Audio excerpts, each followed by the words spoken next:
Ya, asal menunggu selamat sore semuanya. Ya, kita ngobrol-ngobrol santai ya, mengenai kelas OMG namanya kelas otofagi. Ya, jadi memang dulu saya membuat kelas yang berhubungan dengan normalisasi diabetes tuh awalnya dari kelas autofagi dulu. Autofagi dulu. Kenapa? Karena dulu itu memang prinsipnya adalah menambahkan banyak variabel ke dalam sebuah intervensi yang dipakai untuk menurunkan gula darah secepat-cepatnya. Jadi dasarnya dulu seperti itu.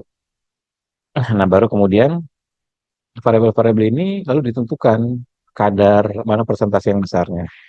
Makanya dulu saya pernah bikin video untuk bisa menurunkan gula darah atau katakanlah menormalkan diabetes ya. Untuk bisa menormalkan diabetes dengan cara cepat, maka variabel-variabel ini harus saling menguatkan satu sama lain. Maka dari itu saya pernah bikin ilustrasi jika ada satu orang ya diabetes, kemudian dia dikasih 3 intervensi. Yang pertama adalah puasa, ya kan? Kemudian diet, yang ketiga olah napas. Maka orang yang pertama ini kemudian katakanlah sembuh dari diabetes. Tapi dari 3 variabel ini kita nggak tahu yang mana yang dominan untuk menormalkan diabetesnya. Apakah puasanya gitu kan? Atau pola makannya, atau olah napasnya. Maka caranya bagaimana? Kita harus datangkan orang kedua, cari orang kedua. Kemudian variabel yang tadi 3 ini harus dieliminasi salah satunya. Misalnya, eliminasi olah napasnya. Berarti orang yang kedua ini hanya dikasih eh, puasa sama perubahan pola makan atau diet. Sembuh nggak? Jika orang kedua ini sembuh, maka variabel yang berperan dalam proses normalisasi diabetes pada orang yang kedua ini sekarang ada dua tuh, cuma dua. Kalau tadi kan 3, ya kan? Sekarang cuma dua, yakni puasa dan pola makan. Masih 50-50. Lalu bagaimana cara kita mengetahui yang itu yang paling dominan? Cari orang ketiga. Nanti orang ketiga ini berikan hanya satu variabel saja. Jadi silakan pilih. Apakah dia hanya dikasih puasanya saja, atau dia disuruh melakukan dietnya saja, atau dia suruh melakukan pola makannya saja, atau dia disuruh melakukan olah napasnya saja. Kasih hanya satu saja, hanya satu saja.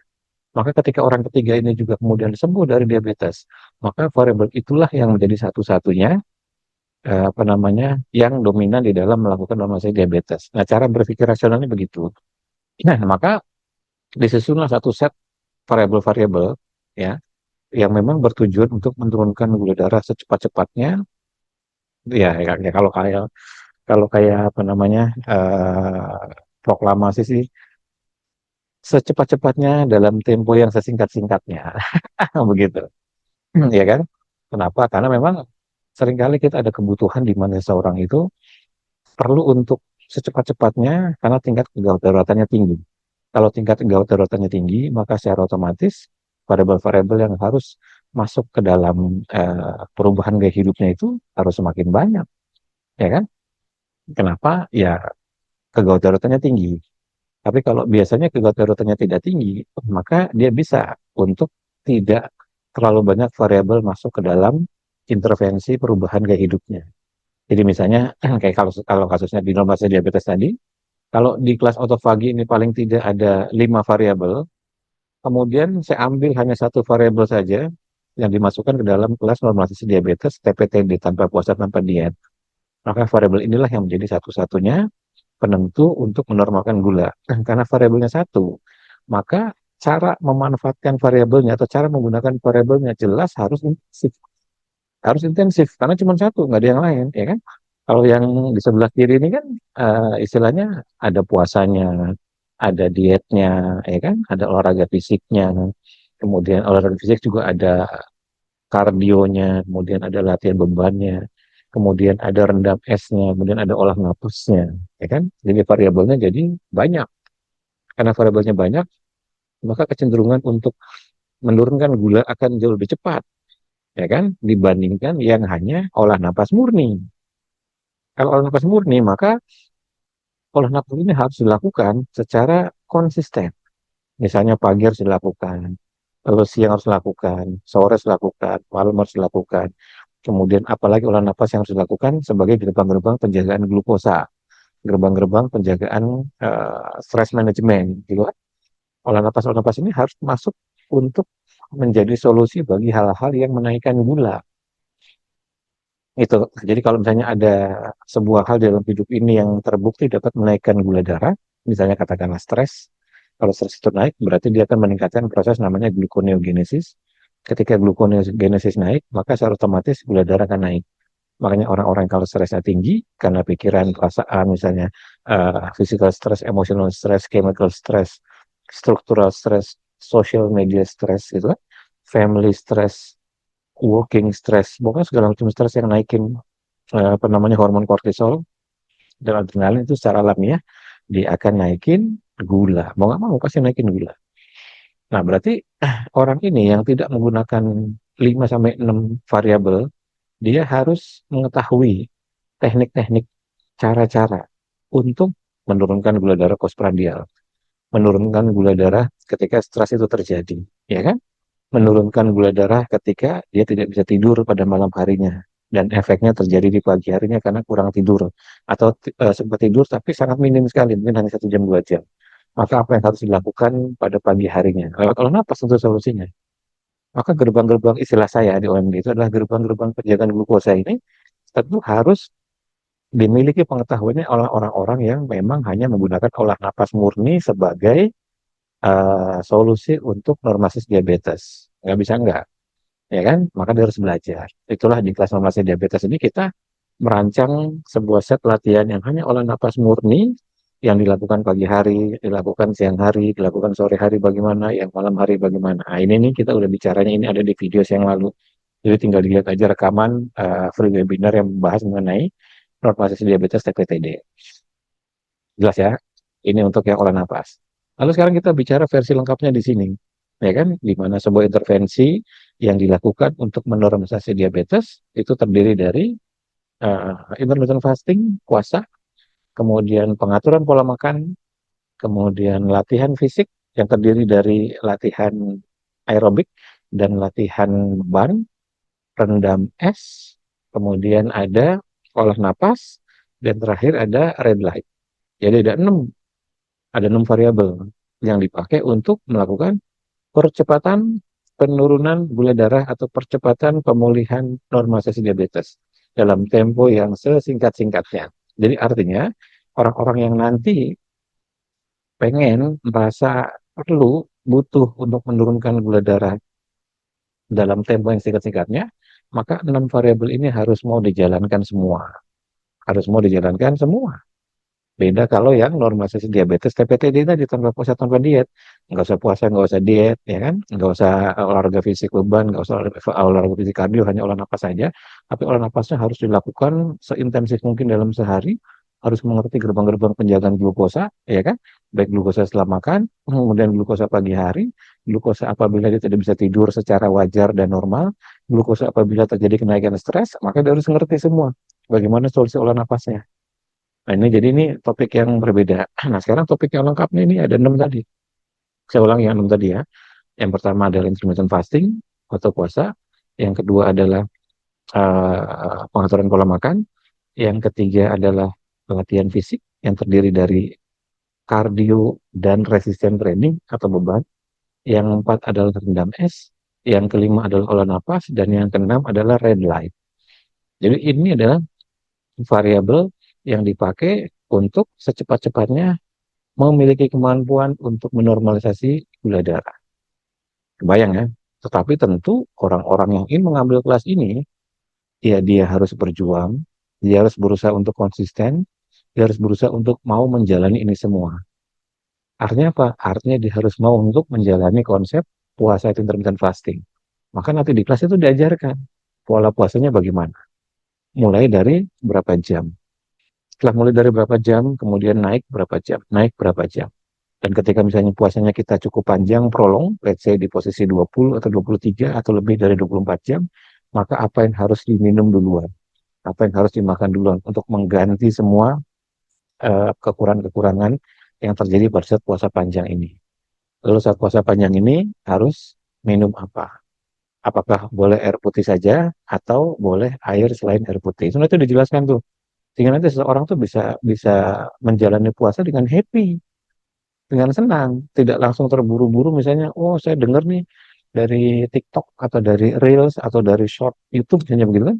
Ada orang bilang kalau misalnya puasa 48 jam ini bisa untuk melakukan proses autofagi atau puasa 72 jam bisa melakukan proses autofagi. Saya tiru ah, saya coba ah. Maka dia coba itu puasa prolong. Memang ketika dipaksakan ya, dicoba dipaksakan, pada sebagian orang yang mampu, yang bisa, itu rasanya enak di badan tuh. Begitu masuk di atas 12 jam, nah sudah mulai terjadi proses pembakaran gula secara signifikan. Masuk di atas 16 jam, mulai keton mulai bentuk. Di atas 18 jam, keton mulai kebentuk. 20 jam, badan udah rasanya enak sekali, bertenaga, seger. Apalagi jika dibarengi dengan minum air putih. Itu rasanya memang enak sekali. Hidung tuh rasanya kayak ada AC-nya. Rasanya dingin, kayak ada AC-nya. Ces, enak banget. Otak jadi fresh dan sebagainya. Lalu masuk pada let's say 24 jam, wah itu mulai rasanya tuh bersemangat. Masuk pada posisi di atas 24 jam, let's say di posisi ditambah 6, 30 jam ya, atau 32 jam, nggak ada lelahnya badan itu rasanya. Rasanya kok nggak makan tapi bertenaga. Aneh kan? Iya, ketika bisa menjalani juga aneh. Rasanya kok di atas 24 jam yang di gambaran saya itu dulu udah lama banget. Sekarang sudah biasa. Di gambaran saya di atas 24 jam tuh takut gitu kan. Kemudian ada perasaan cemas, jangan-jangan nanti saya lemah lesu lemes pingsan gitu kan. Ternyata malah bertenaga, asal air putih cukup. Tapi ini sekali lagi jangan hantam kromo ya, jangan nekat. Ini saya lagi cerita orang yang nekat, orang yang nekat. Saya lagi cerita orang yang nekat, orang yang sekedar melihat di YouTube lalu tiba-tiba langsung mempraktekkan, langsung 72 jam. Wah, 24 kali 3. Dia 3 hari berturut-turut gitu kan. Tanpa ada persiapan yang cukup, tanpa dia latihan dulu. Nah, itu nggak boleh. Nah, makanya kalau orang-orang yang menjalani secara nekat ini, biasanya dia akan mengalami malnutrisi. Dan banyak contohnya. Banyak contohnya. Mula-mula memang dia enak. Wah, grafiknya tuh enak bagus. Begitu nanti mencapai udah puncaknya, dia turun cekluk tung. Dia langsung malnutrisi. Malnutrisi. Nah, ini bahaya. Maka di pola intermittent fasting yang diajarkan di kelas autofagi ini bertahap progresif. Bapak Ibu, kuat nggak kuat, start dulu dari pilihannya 9 sampai 16 jam. 9 sampai 12 jam. 9 sampai 12 jam. Start dari situ dulu. Coba 1, 2, 3 hari. 9 sampai 12 jam. Enak nggak? Nyaman nggak? Oke, nyaman. Beberapa hari kemudian naikkan jadi 14 jam. Naikkan lagi jadi 16 jam. Naikkan lagi jadi 18 jam. Lalu naikkan lagi jadi 20 jam. Lalu dalam 1 minggu sekali, berusaha untuk mencapai 23 jam atau 1 meal a day. Makan satu piring, satu kali dalam sehari, 1 meal a day. Tapi ini seminggu sekali. Nanti minggu berikutnya, start lagi dari puasa yang paling mampu, misalnya 16 jam atau 12 jam. Nanti besoknya gitu lagi, besoknya gitu lagi. Dalam seminggu sekali, lakukan 1 meal a day. Sampai nanti tubuhnya dalam sebulan atau dalam 2 bulan itu beradaptasi. Ketika beradaptasi, maka dia mulai bisa untuk masuk pada durasi jam puasa yang lebih panjang. Jadi tidak boleh langsung tiba-tiba lompat ke 72 jam puasanya nekat, tidak boleh. Atau lompat ke 48 jam puasanya nekat, tidak boleh. Kecuali kegawat daruratan tinggi dan ada pendamping khusus dan semua bahan-bahan yang dipergunakan yang berkualitas untuk berbuka puasa tersedia. Itu boleh. Tapi kalau misalnya enggak, mending jangan. Mulai dari progresif dulu. Nah, itu nanti dijelaskan di kelas autofagi ketika membahas mengenai puasa. Nah, kemudian ada disebut dengan pola makan. Kalau di UMG namanya pola makan alamiah atau PMA. Apa itu pola makan alamiah? Yakni pola makan yang memperhatikan urutan menu yang ada di piring kita. Nah, misalnya contoh ya, kebetulan habis makan. Ya, nah di sini ada, ya nggak apa-apa lah, sedikit iklan lah. Pokoknya ada ayam bakar, kemudian ada acar, ada sambal, ada nasi. Ya kan? Kalau mereka yang menganut carnivore diet, pasti acar, sambal, sama nasinya dibuang. Pasti tuh. Ya kan? Kalau yang menganut carnivore diet, jadi hanya ngambil ayamnya saja. Sambal, acar, sama nasi, karena karbo. pasti dibuang. Kalau mereka yang menganut ketogenik, ya, ayam, sambal, sama acar masih boleh, masih bisa dimakan tuh, acarnya bisa dimakan, sambalnya boleh cocol sedikit, gitu kan. Tapi nasinya biasanya tidak dimakan. Kalau yang menganut ketogenik, karena hanya daging dan sayur. Tapi kalau ketogeniknya masih pemula, biasanya nasinya nanti dikurangi, makannya hanya seperempat saja. Hanya makan seperempat, kemudian makan sayur, makan daging, dan sambal. Tapi kalau di pola makan alamiah, yang diperhatikan itu adalah urutan memakan makanan. Isi makanannya terserah. Dalam arti berarti Anda boleh makan karbo. Ya, kalau di pola makan alamiah di OMG, Anda boleh makan karbo. Tetapi ini berarti adalah urutan memakan makanannya. Kenapa? Karena urutan memakan makanan ini bergantung nanti akan menghasilkan gula darah postprandial yang berbeda. Saya ulang ya, memperhatikan urutan memakan makanan pada piring itu akan menghasilkan besaran glukosa postprandial yang berbeda. Apa itu glukosa postprandial? Ya, ini gula darah setelah makan. Contoh ya, pada kasus tadi.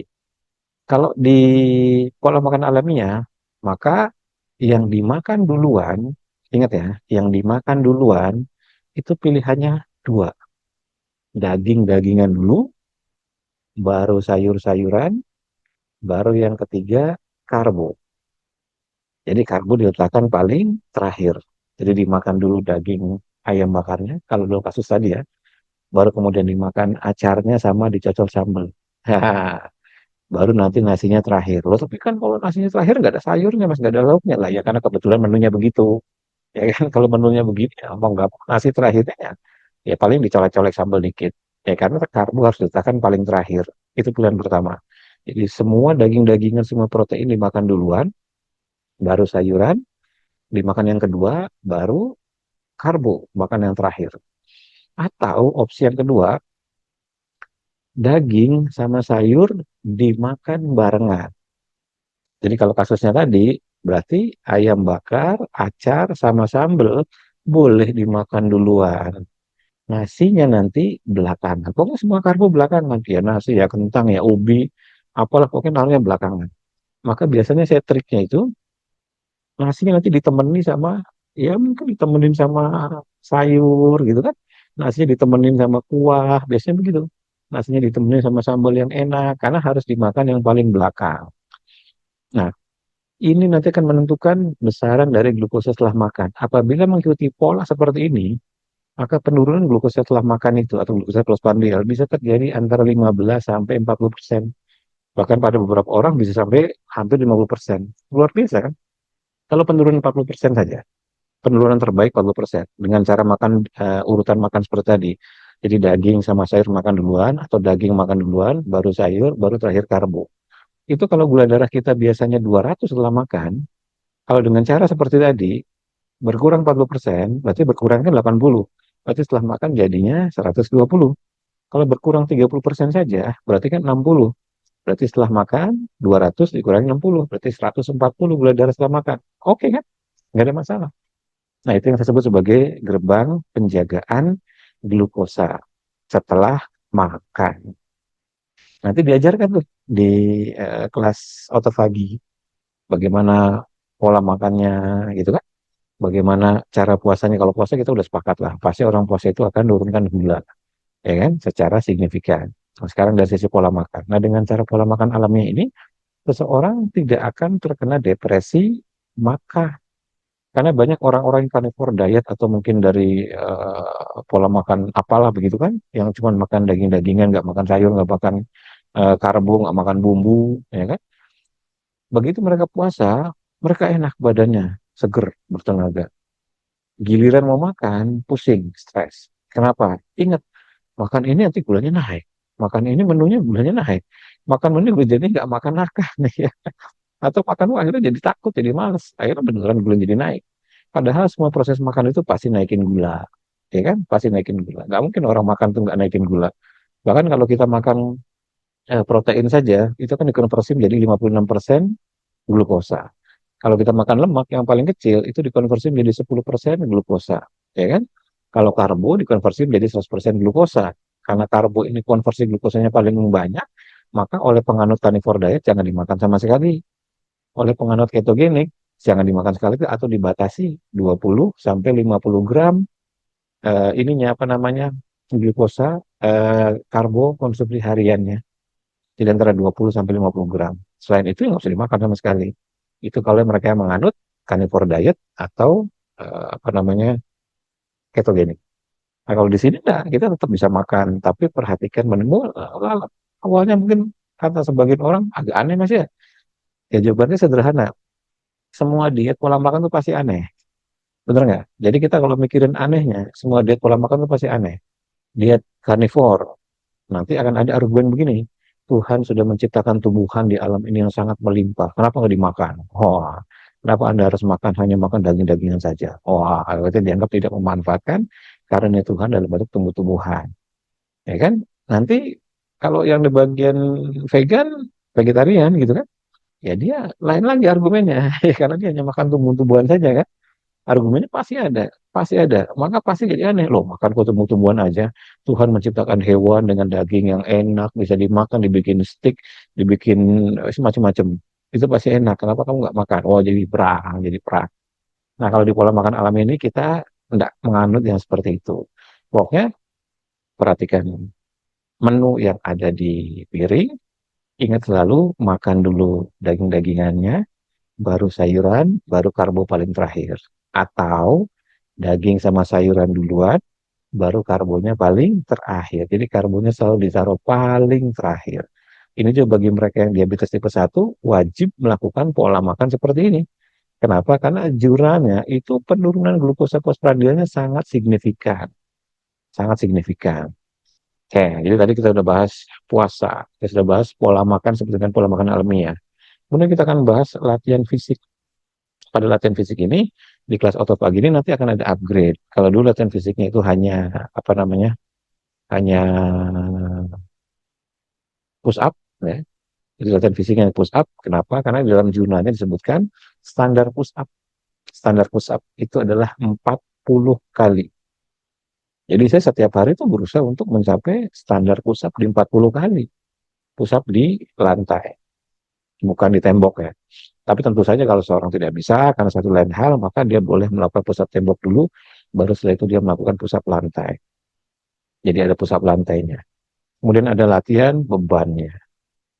Kemudian ada latihan planknya. Di dalam kelas otopagi itu ada latihan plank. Ada beberapa latihan yang diberikan. Ada latihan leg atau paha. Nanti yang diberikan latihan paha sebagai bagian dari resistance training, dan latihan paha ini untuk membuat paha kita jadi berotot, bertenaga.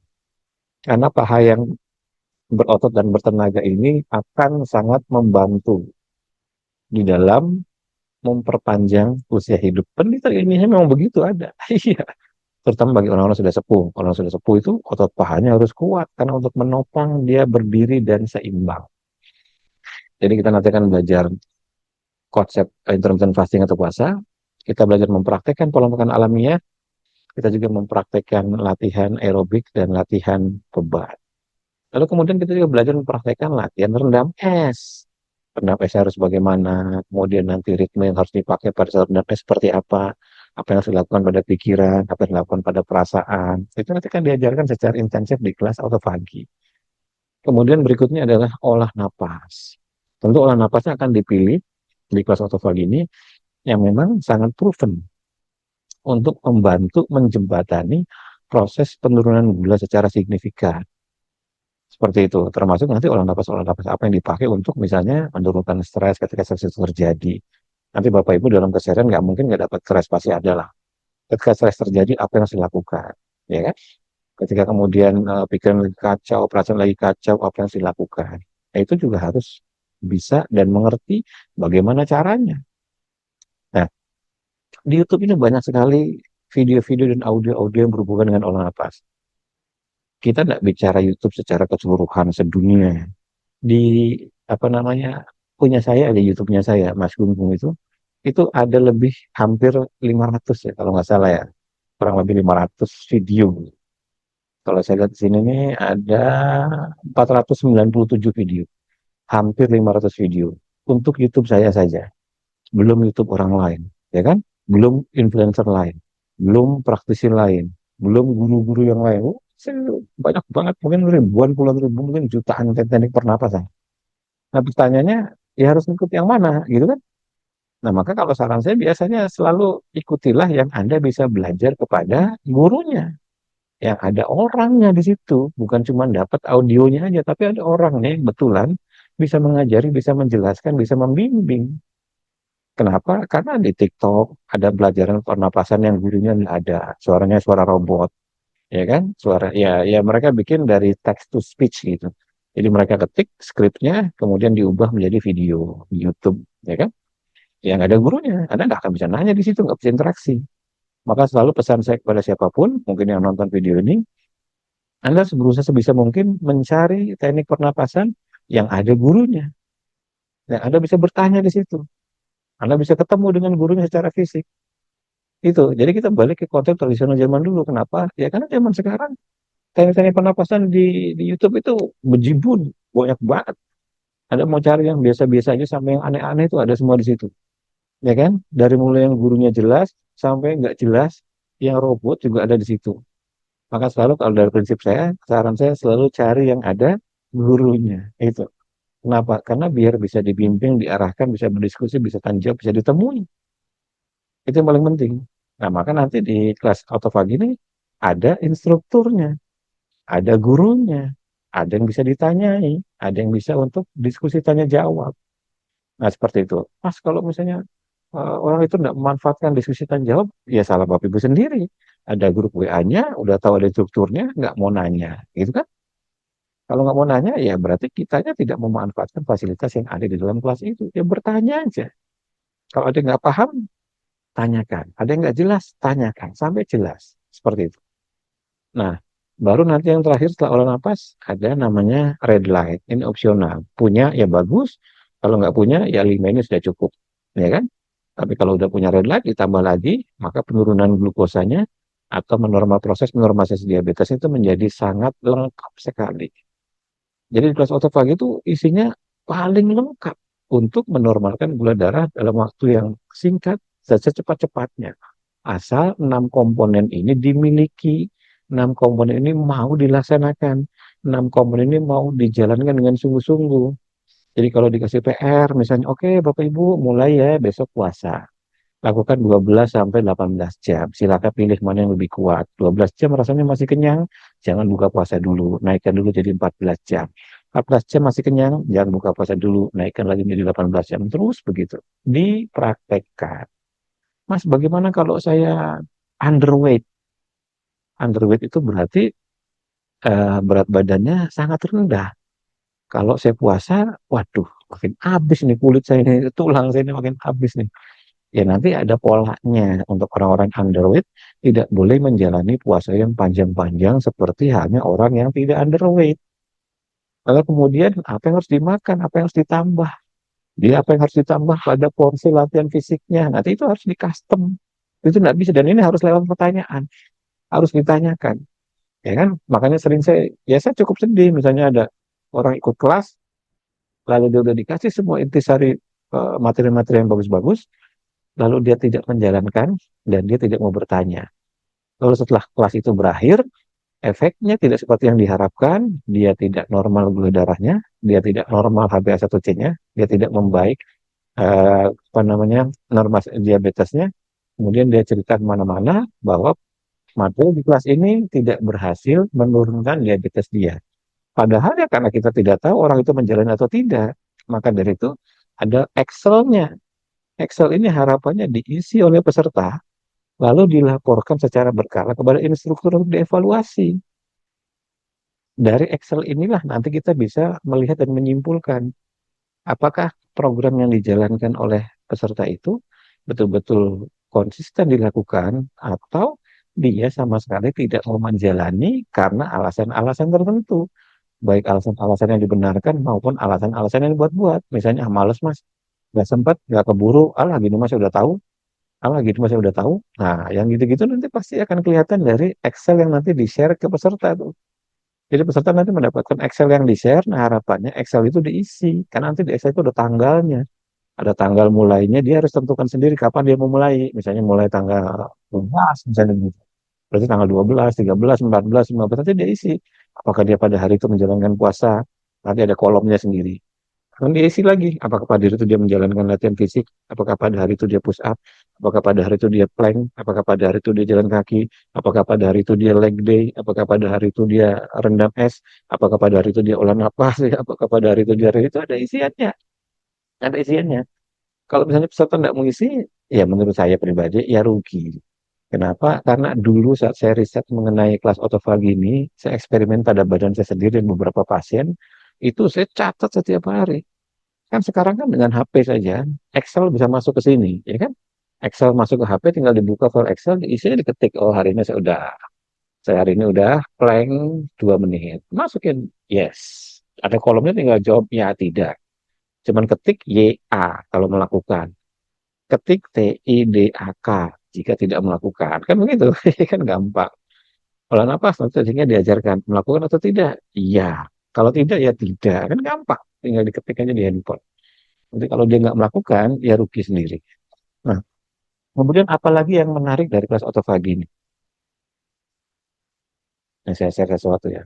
Ketika semua ini dijalankan dengan konsisten, ketika semua dijalankan dengan konsisten, maka yang terjadi adalah Anda dapat bonus. Anda dapat bonus. Apa bonusnya? Ya, ini peningkatan filtrasi ginjal. Di kelas otofagi ini, Anda akan mendapatkan peningkatan filtrasi ginjal.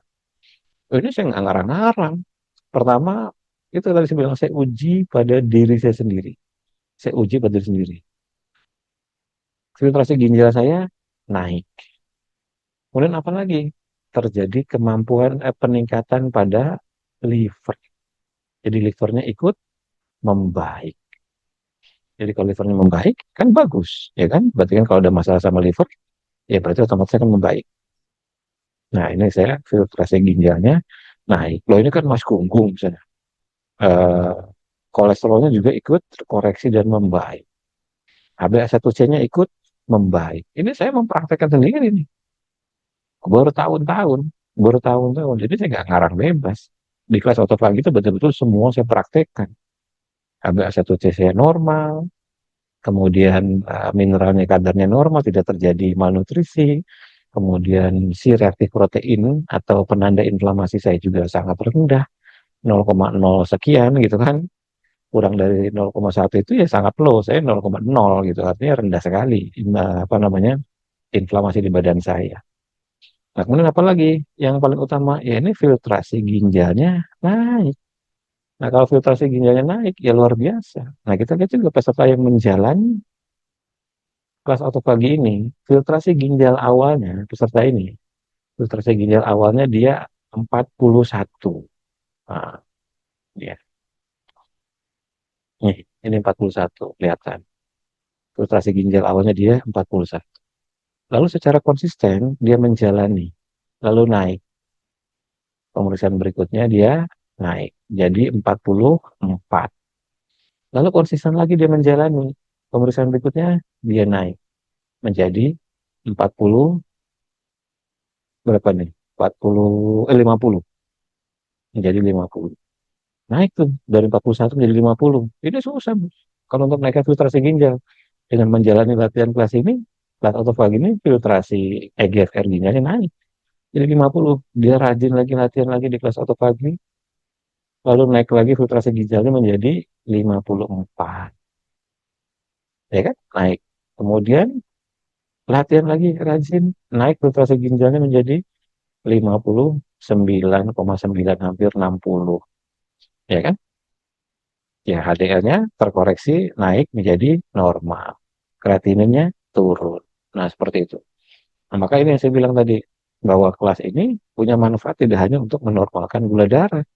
Jadi bahwa materi di kelas autofagi ini, karena komponennya sangat lengkap, sampai 6 ya, sampai 6 tadi, maka ketika dijalani, selain Anda menjadi dapat bonus normalisasi diabetes, juga dapat bonus perbaikan GFR atau perbaikan fungsi ginjal. Coba cari di mana yang teknik yang bisa menaikkan fungsi ginjal. Susah, Pak. Susah, Bu. Coba cari aja. Naikin EGFR ya, dari 41 jadi 60, itu berarti naik sekitar 19 poin. Bahkan pada beberapa, ada yang tadinya 80-an menjadi 98. Ada yang tadinya 70-an menjadi di atas 95. Itu. Ya, ya kenapa bisa seperti itu? Ya karena ingat, ketika low, ya, ketika low gula darah kita turun, turun, turun, turun, turun, turun, kemudian pola makan kita bersih, benar, puasa kita juga ada, berarti mengistirahatkan lambung, maka ginjalnya banyak beristirahat. Ginjalnya banyak beristirahat. Kemudian tidurnya juga bagus. Ketika ginjalnya banyak beristirahat, maka secara alamiah proses istirahat ini akan menyebabkan terjadinya perbaikan atau regenerasi. Maka secara alamiah itu disebut dengan otofagi tadi. Jadi sel akan melakukan perbaikan peremajaan pada diri sendiri. Peremajaan itu berarti kembali memuda, ya kan? Selnya kembali memuda. Ya jangan dilihat dari fisiknya berubah, misalnya kayak umur 30 tahun lalu. Enggak, tapi selnya memuda itu berarti fungsi-fungsi berat dia mulai bisa berjalan sebagai mestinya. Ginjal itu kan fungsinya kan berat sekali setiap harinya karena dia harus menyaring makanan, dia harus menyaring cairan segala macam gitu kan. Dia harus membuang semua waste, di ibaratnya ginjal itu kayak wastafelnya lah gitu, kayak wastafelnya. Jadi pada saat kondangan itu kan banyak piring-piring kotor dimakan sama segala manusia. Nah, itu wastafel tuh beresin semua tuh, harus difilter, disaring segala macam, dibuang sampai bersih. Nah, ketika fungsi ginjalnya naik, maka ini menjadi berkah bagi ginjal kita. Kebayangan kita menjalani intermittent fasting, mengistirahatkan lambung. Berarti makannya tidak sering. Kenapa? Karena dia ada intermittent fasting. Makanya nanti dibatasi pada frekuensinya. Misalnya seharinya maksimal hanya 2 kali. Nggak boleh ngemil, ya kan? Mula-mula memang agak aneh, tapi lama-lama biasa. Kalau kita mikir, oh saya pengen menyehatkan ginjal, maka ginjalnya nanti jadi sehat. Kemudian apalagi jelas di situ ada pengaturan pola makan. Ketika kita memilih makanan-makanan yang memang masuk duluan untuk diproses oleh enzim-enzim duluan. Jadi kalau protein diproses oleh enzim protease. Kalau misalnya proteasenya udah keluar, maka karbonya ditaruh di paling belakang, amilasanya enggak bermunculkan dulu. Itulah yang menyebabkan terjadinya penurunan glukosa postprandial. Jadi kita mengatur keluarnya enzim-enzim di badan. Lalu nanti ada latihan fisiknya. Gula darah yang ada di otot-otot ini kita akan meningkatkan daya serap gula pada otot dengan cara meningkatkan massa otot. Karena di dalam kelas otopagi itu ada latihan bebannya, ya kan? Kemudian ada latihan aerobiknya. Aerobik berarti jelas nanti ada zona 2 untuk jalan kaki, pembakaran lemak. Berarti secara otomatis mengkoreksi profil lemak. Makanya tadi di hasil lab saya itu profil lemak saya terkoreksi dan normal. Kemudian apa lagi? Ada latihan olah napas ya, perbaiki konsentrasi oksigen karbon dioksida, naikkan ATP-nya, ya kan? Ada rendam es, mitokondria biogenesis, dinaikkan jumlah oh, pokoknya banyak yang terjadi di dalam kelas otophagy ini yang tujuannya adalah semua jalur-jalur untuk peremajaan sel autofagi itu dilaksanakan secara progresif dan rasional oleh peserta itu. Maka dikasihlah dia Excel untuk diisi. Jangan sampai Excel ini nggak diisi. Kalau Excel nggak diisi, kita nggak tahu perkembangannya orang itu sejauh mana, betul atau tidak dia menjalani latihannya atau tidak, ya kan? Maka ketika Bapak Ibu, ya kayak saya misalnya, karena saya tahu dampaknya, efeknya yang terjadi di badan saya, maka saya mau menjalani. Kenapa? Karena saya tahu dampaknya di badan saya adalah menaikkan fungsi ginjal. Ya, saya mau menjalani. Ketika saya tahu dampaknya di badan saya adalah melakukan normalisasi diabetes, saya mau menjalani. Ketika dampaknya adalah menaikkan daya serap glukosa pada otot, karena ototnya kemudian jadi bertenaga, ya saya mau menjalani. Karena ada dasar-dasar ilmu di situ. Ya masa kita nggak mau menjalani sesuatu yang membuat ginjal kita membaik, yang membuat filtrasi ginjal kita membaik kan? Nih, itu kan sangat bagus sekali. Kalau misalnya kita nggak mau menjalani, ya rugi. Kenapa? Karena ada orang yang menjalani, ternyata hasilnya membaik ginjalnya. Bukan cuma instruktur, bukan cuma saya yang menjalani, peserta ketika dia meniru secara persis tekniknya, urutan-urutannya, saran-sarannya, panduan-panduannya, dia mendapatkan manfaat yang sama. Dia juga heran, dokternya juga heran. Kok bisa ginjal fungsinya 31% naik jadi 60%? Ya dalam waktu kurang dari 6 bulan, kurang dari 3 bulan. Ya kan? Kok bisa? Ya bisa. Seperti itu. Nah, Terus seperti itu. Makanya saya kan ya saya bilang tadi di awal ya, Bu Istiqomah, untuk yang underweight, ya mudah-mudahan ibu ngikutnya dari awal ya. Kalau ibu ngikutnya baru masuk sih nggak dengar cerita saya mengenai underweight.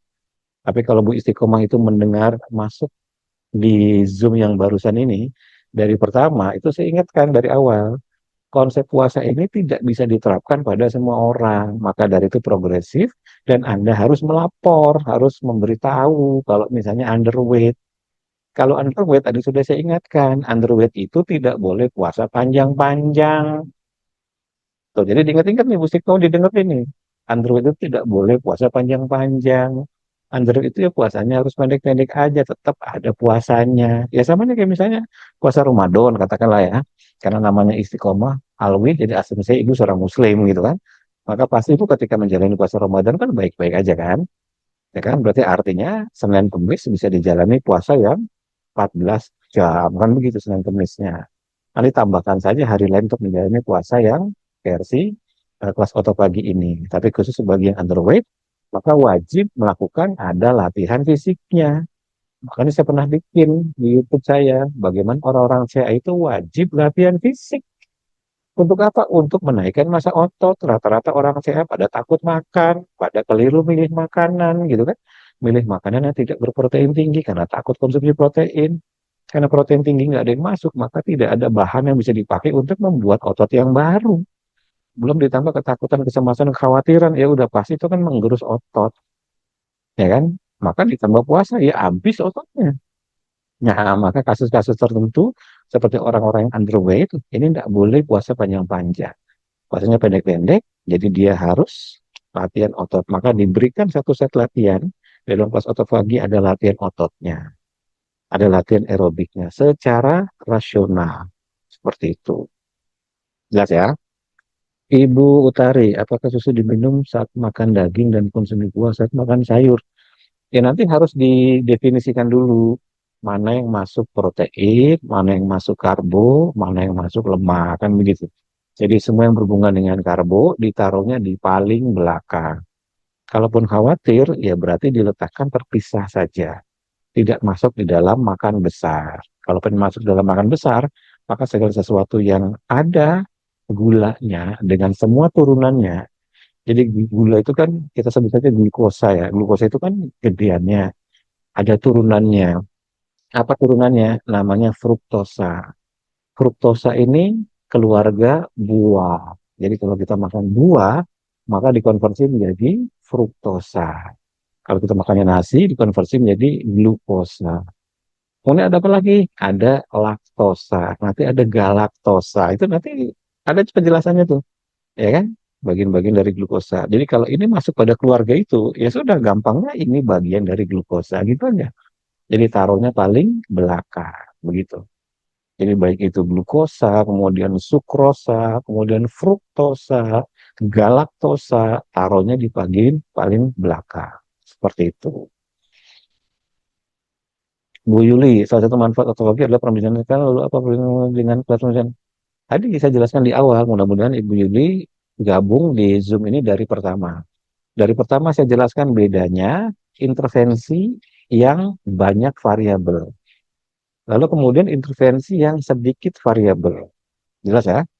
Jadi ada orang-orang yang memang jika pada posisi kegawat daruratan tinggi, maka dia butuh intervensi yang lebih dari satu variabel. Maka tadi saya jelaskan di dalam kelas autofagi ini ada 6 variabel, ya kan? Ada intermittent fasting, kemudian ada pola makan, ada latihan fisik, aerobik maupun latihan beban, kemudian ada latihan es, kemudian ada olah napas dan ada red light. Ada 6 variabelnya. Ketika seorang itu menjalani, maka asumsinya adalah orang ini pengen mendapatkan manfaat yang komprehensif. Nah, kemudian ada lagi orang-orang saya tidak bisa mas puasa. Orang-orang yang memang tidak mampu atau yang memang dalam kasus-kasus tertentu tidak diizinkan untuk puasa panjang-panjang. Ya tentu variabel-variabel ini harus dibuang, ya kan? Maka ada kelas yang hanya mengambil variabel tertentunya saja. Nah, ketika kelas ini mengambil variabel tertentu saja, maka mendapatkan pembelajaran saya lewat jalur yang berbeda, tapi tidak dalam tempo yang sesingkat-singkatnya. Maka di awal YouTube tadi, di awal pembukaan tadi saya kasih tahu dulu penjelasannya. apakah kita membutuhkan atau ada kebutuhan untuk melakukan perbaikan kecepatan dalam tempo yang singkat-singkatnya. Maka variabel-variabelnya harus banyak. Nggak mungkin dalam tempo singkat-singkatnya variabelnya sedikit. Ya kan? Misalnya kayak pengen bikin tukang nih, bikin rumah, tukangnya satu. Terus pengen segalanya jadi. Ya kan? Taman jadi, rumah jadi, tembok jadi, kan nggak mungkin. Ya harus banyak variabelnya. Tapi kalau kita variabelnya satu, maka perlakuannya berbeda. Jadi di kelas permajaan sel ini variabelnya dilepas dari yang lengkap ini. Jadi seseorang punya opsi untuk memilih saya mau ngambil jalur mana. Seperti itu. Jelas ya.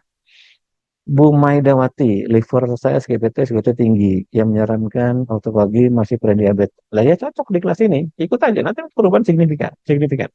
Dengan tidak ada stres. Kalau misalnya ikut kelas autofagi yang lain itu, misalnya ini saya sebut saja, misalnya ibu ikut di grupnya Buniken, gitu kan. Itu autofaginya itu betul-betul carnivore diet, diet karnivora pola makannya. Jadi harus tinggalkan semua karbo, tinggalkan semua sayur-sayuran, tinggalkan semua buah-buahan. Kemudian untuk menjembatani pola puasa puasa yang tinggi, ibu harus konsumsi vitamin dalam jumlah yang banyak.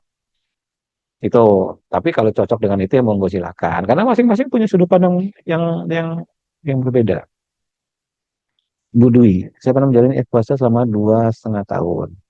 BB dari 73 hingga 57. Pernah masuk rumah sakit karena malnutrisi. Lah iya, nah, kan tadi saya sudah diingatkan di awal, ya mudah-mudahan Bu Dwi ini ikut dari Zoom yang pertama ya. Jadi saya ulangi lagi, sama kayak Bu Stika mau jawabannya. Sama. Jadi ketika seseorang itu malnutrisi, ketika seseorang itu underweight, gitu kan? Masa ingatkan underweight, itu nggak boleh puasa panjang. Nggak boleh puasa panjang. Nah, kemudian ketika seseorang itu underweight, maka dia harus ada pembentukan otot yang baru. Dengan cara bagaimana? Berarti dia harus wajib latihan beban. Berarti dia harus wajib masuk protein dalam jumlah yang cukup. Kan seperti itu kuncinya kan. Kemudian dia harus tidurnya secara cukup. Jadi kalau dia nggak mau latihan beban, nggak mau masuk protein dalam jumlah yang cukup, dia nggak bisa tidur dengan baik. Mustahil terjadi kenaikan berat badan itu mustahil, nggak mungkin. Jadi Ibu Dwi harus menjalani itu tadi. Maka dari itu, nggak bisa kita mendapatkan makanan tinggi protein dari jalur vegan. Maaf, maaf. Ya kan bisa masih pakai whey protein. Ya berarti dia konsumsinya whey protein. Kalau konsumsi yang paling banyak itu jelas dari daging-dagingan. Tapi kan orang jadi takut kalau CA makan daging-dagingan, ya kan. Nah, maka dari itu sebenarnya kalau kita mengerti gerbang penjagaan glukosa, ini berkali-kali saya ingat, pelajarilah ilmu mengenai gerbang penjagaan glukosa. Ada glukosa setelah makan, ya kan namanya glukosa postprandial.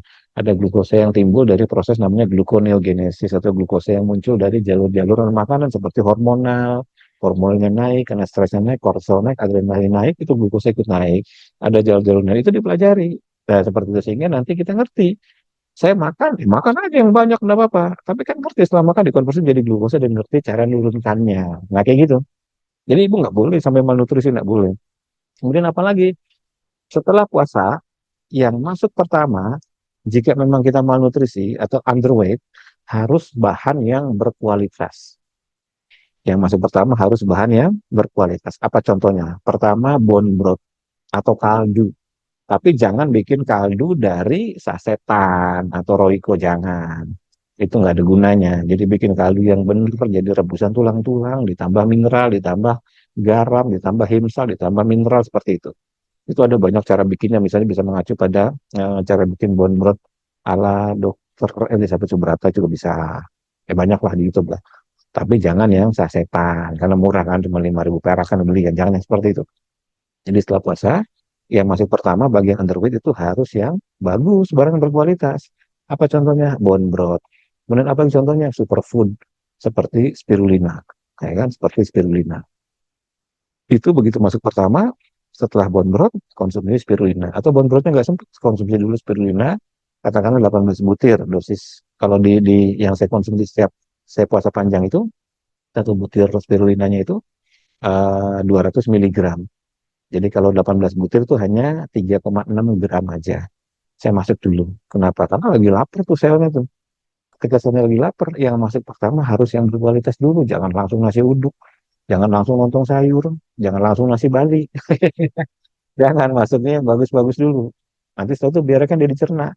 Baru setelah itu masuklah yang wajar-wajar. Seperti itu. Jelas ya? Ibu Teresia, kalau belum biasa push up, sudah lansia apakah harus mengikuti push up-nya?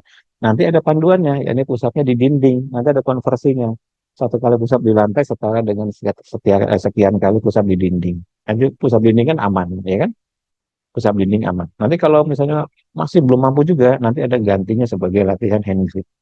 Jadi untuk alternatif lansia-lansia ada alternatifnya. Itu, maka dari itu pentingnya nanti ada diskusi. Harus bertanya peserta ini, Mas, saya ini usianya segini, ya gitu kan? Tapi kalau diem-diem aja kan kita instruktur nggak tahu peserta ini usianya berapa. Maka harus proaktif. Manfaatkan kelas yang berbayar ini untuk bertanya, untuk aktif. Rugi justru kalau nggak bertanya. Sayang sekali. Makanya ada beberapa waktu pas di camp itu ada yang cerita, Mas Gunggung ini ada beberapa peserta CA katanya begitu, yang dia sudah menjalani kelasnya, lalu nggak ada signifikan, lalu dia setiap bulan disuruh bayar. Pertama di UMG itu tidak ada istilah dipaksa disuruh bayar tuh nggak ada.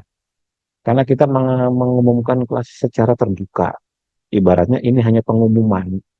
Masuk atau tidak seseorang di kelas itu bergantung pada niat orang itu untuk masuk atau tidak. Jadi kalau misalnya ibu bapak dengan pengumuman UMG ini tidak tertarik, kan nggak ada kerugian apa-apa. Jadi tidak ada seorang itu dipaksa. Nah, ketika seorang itu masuk ke sebuah kelas, karena kelas itu kelas berbayar, maka seringkali saya ingatkan berkali-kali, manfaatkan kelas berbayar itu untuk bertanya. Jangan sampai diem aja. Kalau diem, Bapak Ibu rugi. Uang udah bayar kok diem. Ya kan? Kalau misalnya kelasnya gratis, kayak misalnya kelasnya Pak Jarot, kemudian bertanya ke Lila Deni, ya itu ya nggak apa-apa namanya kelas gratis. Masih untung diajarin kan gitu sama yang instrukturnya kan. Kalau nggak tanya peserta ya instrukturnya kan masa bodoh. Tapi kalau kelas berbayar, jangan diem. Bapak Ibu kan udah bayar, walaupun katakanlah 200.000 misalnya gitu kan, ya tetap pertanyaannya rasional, ya ini berhubungan dengan materi di kelas itu, berhubungan dengan kondisi ibu yang bersesuaian dengan berkorelasi dengan materi di kelas itu. Tanya, jangan diem. Jadi banyak peserta CA yang nggak nanya, lalu kemudian kita nggak tahu kalau nggak nanya karena peserta CA itu banyak. Ya kalau saya hitung udah ratusan lah. Nah rata-rata yang bertanya secara intensif itu perkembangannya bagus. Kenapa? Karena badan manusia itu unik. Sebuah teknik dirancang katakanlah untuk 100 orang. Tentu tidak mungkin berlaku sama pada 100-100-nya gitu kan. Jangankan begitu. Puasa saja ketika dijalani bisa berdampak berbeda pada badan yang berbeda. Padahal mungkin sionya sama, wetonnya sama, ya kan? Tapi ketika menjalani 18 jam bisa jadi beda di badan orang yang wetonnya sama, sionya sama, tanggal lahirnya sama. Ya kan? Bahkan pada orang yang kembar pun bisa berbeda. Gitu. Nah, maka bertanya. Gitu, jelas ya. Ya nanti Bu Teresia bisa diskusikan, konsultasikan sama instruktur. Mas, ini saya tidak bisa melakukan push up. Kenapa? Karena satu dari hal. Misalnya saya habis operasi. Misalnya bone density saya rendah. Takut retak, takut patah. Nah, kita bisa mulai dengan hand grip dulu. Latih otot-ototnya dulu sebagai pengganti. Begitu nanti sudah kuat, coba mulai sedikit-sedikit di tembok. Oh, rasanya sudah mulai oke nih. Ada rezeki nggak? Ada. Kalau gitu bulan depan periksa bone density. Berapa bone density-nya? Kalau warnanya misalnya orange atau sebanyak yang hijau, boleh lakukan dengan push up yang sebenarnya. Jadi kita rasional seperti itu. Kayak gitu ya. Buatin, Mas G, saya tidak ada masalah dengan diabetes, tapi saya kan overweight, bisa ikuti? Sangat bisa. Karena ibu bayangkan, ada 6 variabel kan. Ada puasanya. Pasti puasa secara alami akan turunkan berat badan. Ya kan? Kemudian ada rendang esnya juga menurunkan berat badan. Ada penyinaran relat juga menurunkan berat badan. Ada latihan aerobiknya. Saya udah bikin berkali-kali banyak video saya di YouTube. Saya praktekkan mengenai zona 2, jalan kaki zona 2. Itu juga menurunkan lemak. Jadi itu pasti akan menurunkan juga terkoreksi dengan sendirinya. Gitu ya. Bu Istiqomah, kanker payudara bisa ikut otopagi nggak? Ya tentu saja kelas ini untuk umum. Tapi kasus-kasus tertentu agar didiskusikan dengan instrukturnya untuk mendapatkan jawaban. Seperti itu. Jadi nanti ada pengecualian. Sama kayak diberikan pemahaman umum bahwa puasa mulai dari 12 jam, 14 jam, 16 jam di tempat ini pemahaman umum. Lalu seseorang melihat, oke Mas, saya underweight. Apa yang harus dilakukan? Karena ini tidak cocok nih. Nah, kan seperti itu logikanya jalan. Ya kan? Jangan ditafsirkan mentah-mentah. Bahwa pemahaman umum itu iya, betul, baik, kita sepakat puasa itu baik. Tapi itu kasus tertentu, tentu puasa bisa jadi buruk. Kan begitu. Maka ini harus didiskusikan. Gitu ya. Ibu Lisma, Bila jalankan masih diabetes dengan olah napas, sebaiknya waktu untuk makan obat diabetes kapan, Pak?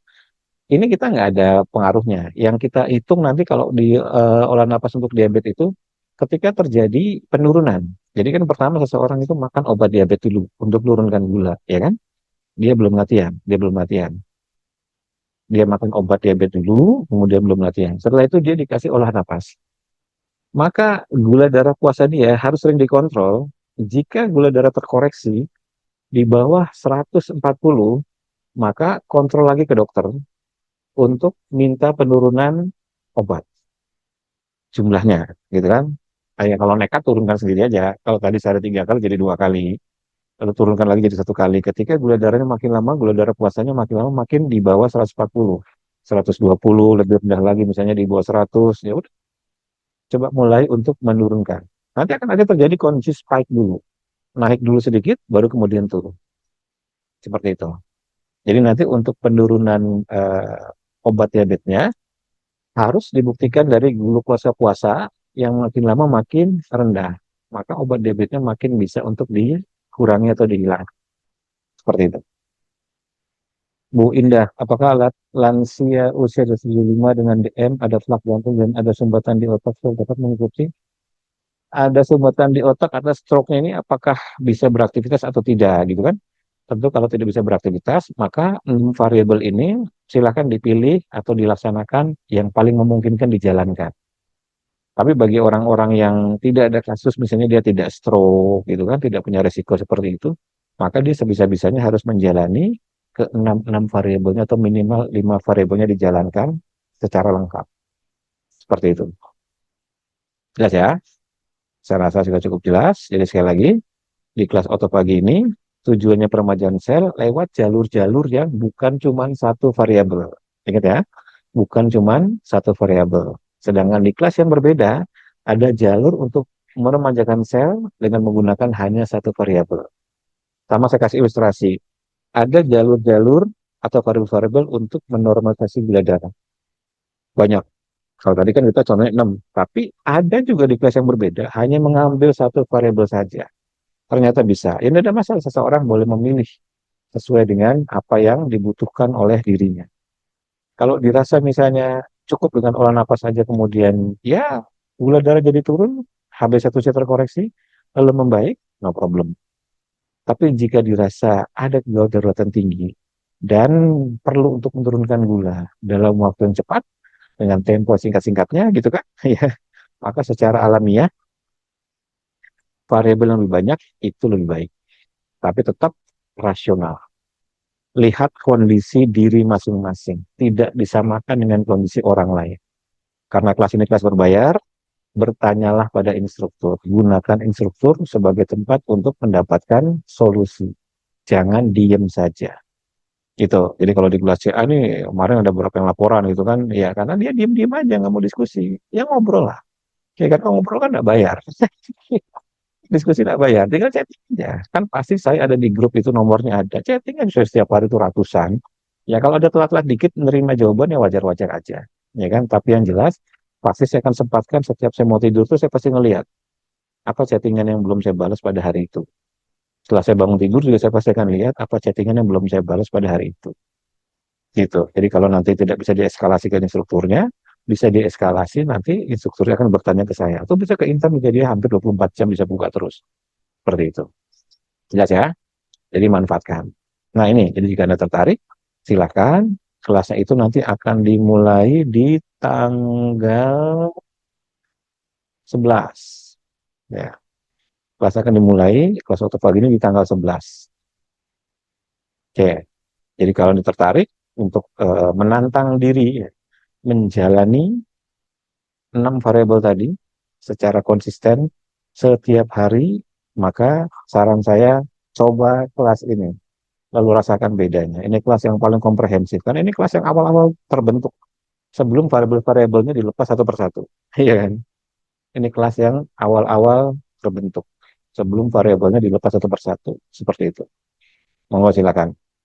Ada screenshotnya di layar. Silakan di copy atau di cut.